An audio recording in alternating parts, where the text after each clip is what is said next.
News, सच जरूरी है। नमस्कार, एमएनएस न्यूज लाइव की खास पेशकश देश की दिशा और दशा में आप सभी का स्वागत है।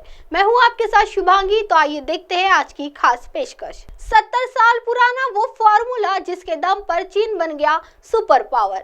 1947 में भारत को आजादी मिली और चीन 1949 में एक नए देश के रूप में उभरा। दोनों एक समान चुनौतियों का सामना कर रहे थे, लेकिन आर्थिक मोर्चे पर भारत चीन से कुछ पायदान आगे था।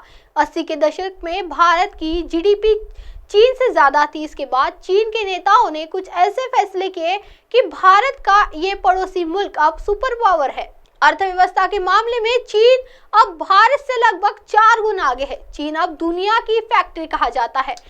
अब आप सोच रहे होंगे कि कम्युनिस्ट समाजवादी विचारों वाले मौत से तुंग के देश ने अचानक ये तरक्की कैसे कर ली। इसे समझने के लिए आपको वहां के एक नेता तंग शाओपिंग के फॉर्मूले को समझना होगा। पिंग ने माओ के बाद चीन की सत्ता संभाली थी। पिंग भी चीन की कम्युनिस्ट पार्टी के ही नेता थे, लेकिन उन्होंने माओ की सोच से इतर जाकर समाजवादी आर्थिक मॉडल से चीन को मुक्त करा दिया।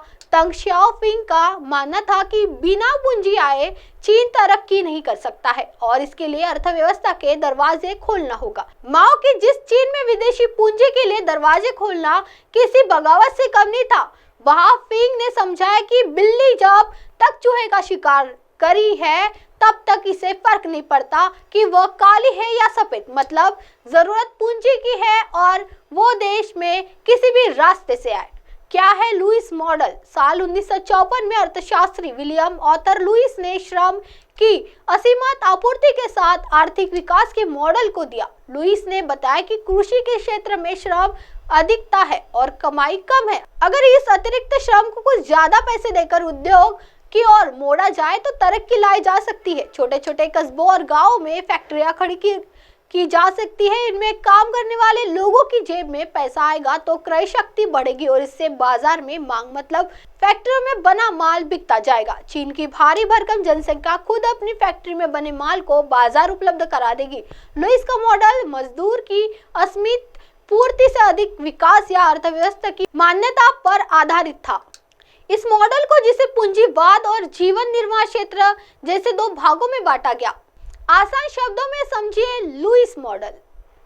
किसी कंपनी में 10 लोगों की जगह 6 लोगों को रखा जाए और उसे उतना ही काम लिया जाए जितना 10 लोगों से लिया जा रहा था। ऐसे में 4 लोगों को दिया जाने वाला वेतन बचेगा और उस पूंजी को बचाकर दूसरी जगह इस्तेमाल किया जा सकेगा। इस मॉडल का उपयोग करके शेष मजदूरों का उपयोग दूसरे कारखानों में बनाकर उसमें काम करवा कर या पुराने उद्योगों का विस्तार करके उसमें उन जगहों पर काम करवा कर किया जा सकता है। चीन ने कैसे किया लुईस मॉडल का उपयोग? चीन लुईस मॉडल का उपयोग करके अपनी अर्थव्यवस्था को आगे बढ़ाने वाले देशों में सबसे आगे है। चीन में इस मॉडल का फायदा 2 तरह से मिला। पहला, अपनी जनसंख्या और दूसरा, ग्रामीणों के श्रम का उपयोग करके। चीन ने इस मॉडल का इस्तेमाल कर घरेलू उद्योगों को बढ़ावा देते हुए अपने बाजार का विस्तार किया और कम कीमत पर मिलने वाले बेहद जरूरी सामानों का उत्पादन करके निवेशकों का ध्यान अपनी ओर आकर्षित किया। एमएनएस न्यूज लाइव की खास पेशकश देश की दिशा और दशा देखने के लिए बने रहिए एमएनएस न्यूज नेटवर्क पर मेरे साथ यानी शुभांगी के साथ। नमस्कार।